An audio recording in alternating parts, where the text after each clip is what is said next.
Hi everyone, I'm Brooks Schmitt, the supervisor of the Cowell Coffee Shop. So welcome to the shop. Today we're going to talk about using seasonal produce. So it's winter time here in Santa Cruz, but luckily for us we live in a temperate climate, so that still gives us this whole range of options if we want to use local seasonal produce.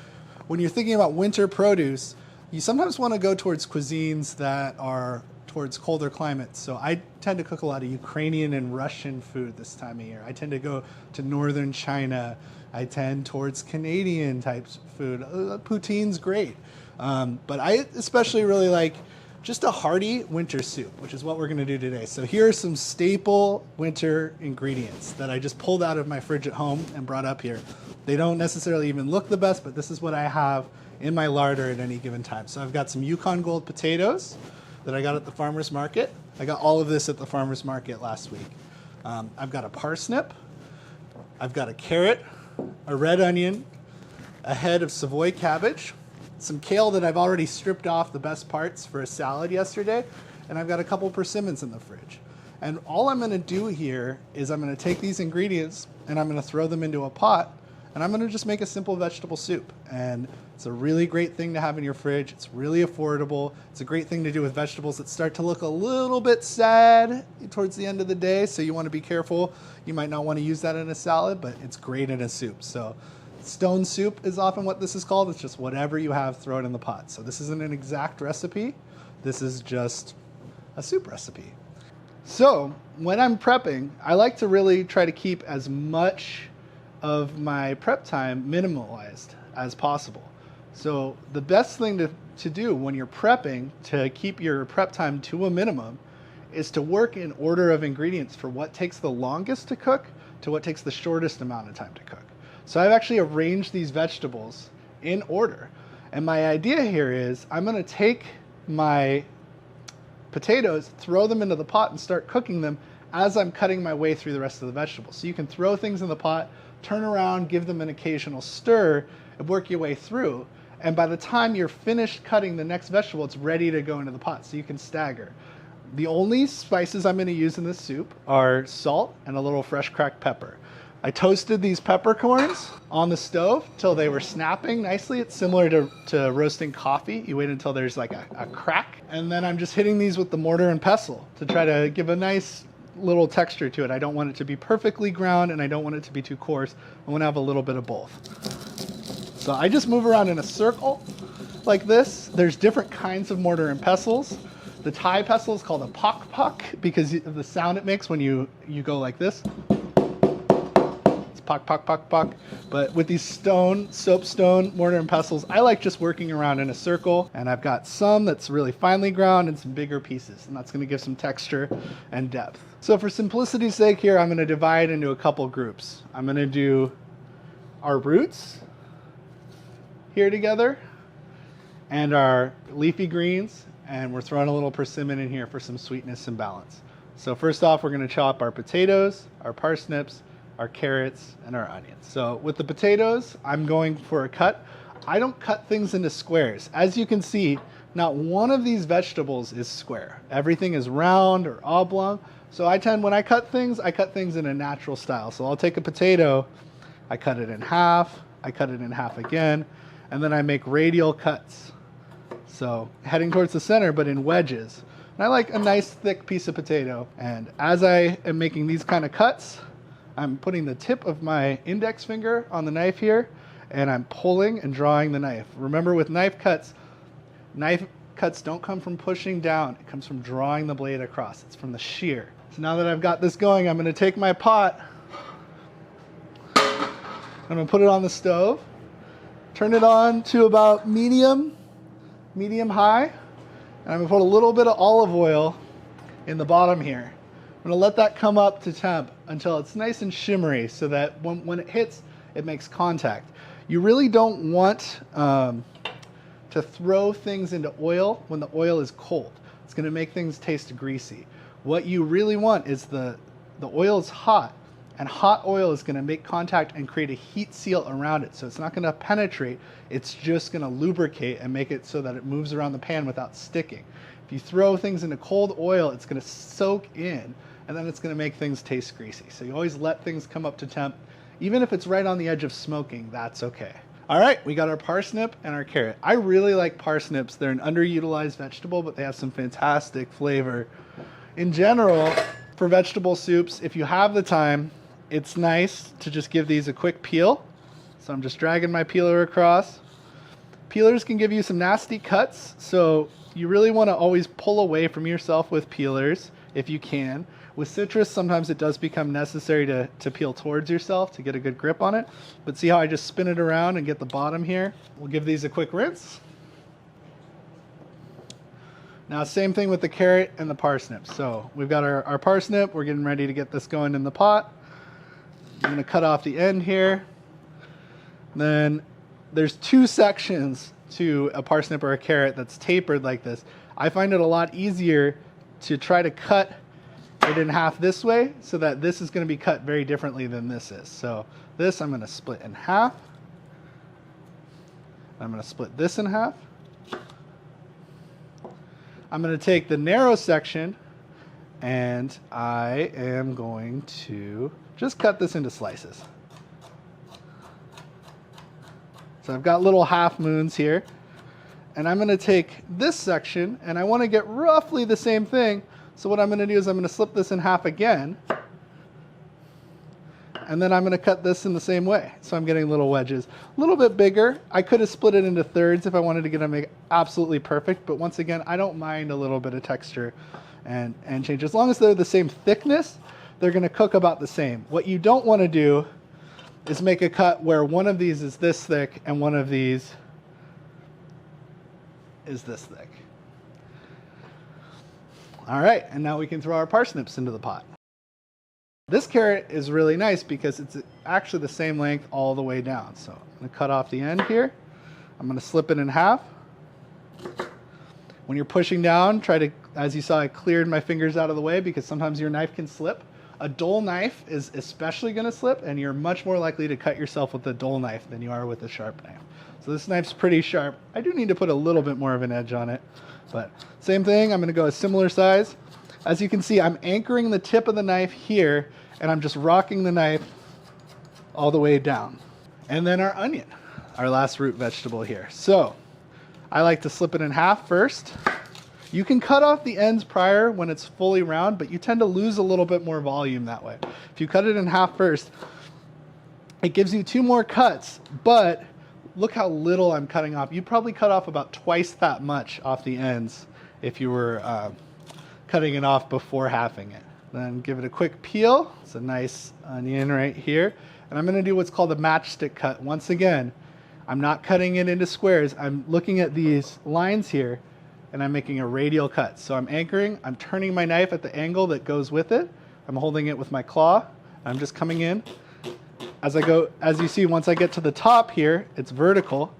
Now I'm going to angle it the other way. I tend to spin it around because I'm right-handed. It means I'm not chopping over my hand and I'm not blinded. So I have these nice little matchsticks like this. Sometimes when you'll toss these into the pan, you might need to add a little more olive oil. Keep an eye on your lubrication. Onions tend to absorb a lot of oil. So I've got my potatoes, my parsnips, my carrots, and my onions in here with some salt, pepper, and olive oil. I'm just making sure that it's not sticking to the bottom here. The worst thing that can happen to this soup is that you get some sticking points down at the bottom, and then as the soup cooks, things build onto those sticking points, that little bit of gristle, and you'll burn the bottom of the pot. And if you burn the bottom of your vegetable soup pot, the whole soup is going to taste like smoke. And it's a very common thing that happens to vegetable soups, and I've seen professional chefs do it, especially when you're making very large batches. Sometimes we make batches in pots that are this big. And when you're working with a pot like that, very easy to do that. So what I tend to do, if you're working in a really big batch and don't necessarily feel comfortable, you can make it in a separate pot and then transfer it over to prevent that from happening.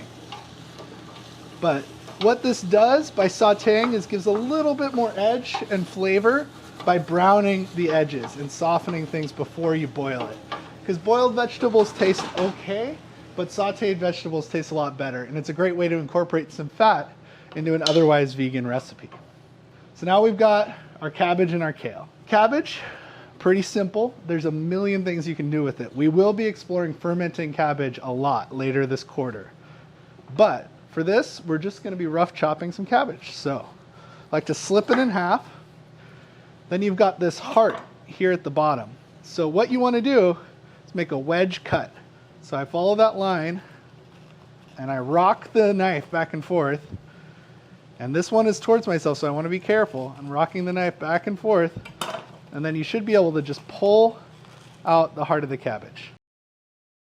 And I'm just going to slip it in half one more time to make sure that the pieces are manageable size. And I'm just going to work it. And because this is so high, I don't have the ability to rock my knife like this easily, so I am lifting. So when I lift, I tend to push away from myself. It seems to be safer to me. And we're only going to use half a cabbage for this soup. Always important to keep stirring as you're going. Don't turn your back on it. And at this point, because the greens aren't as important, you can start to be adding water to it if you feel like it's on the edge of sticking. So I've got a little cup of water right here. I'm just going to put a splash in, and that's going to help prevent sticking. It's going to start forming the base of our soup, and it's going to deglaze the bottom of the pan to prevent those stick points that could lead to burning. So now we got our kale. We're going to just strip it off the stem. So I'm just gripping it and pulling towards the top.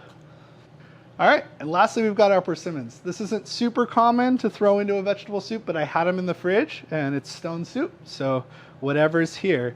So I'm going to cut off the end. I'm going to just, for fun, I'm going to show you how I would cut it if I was cutting it for a salsa fresca. So I'm going to slip it in half here, then I'm going to take it, and I'm going to go into the face, and I'm going to go across.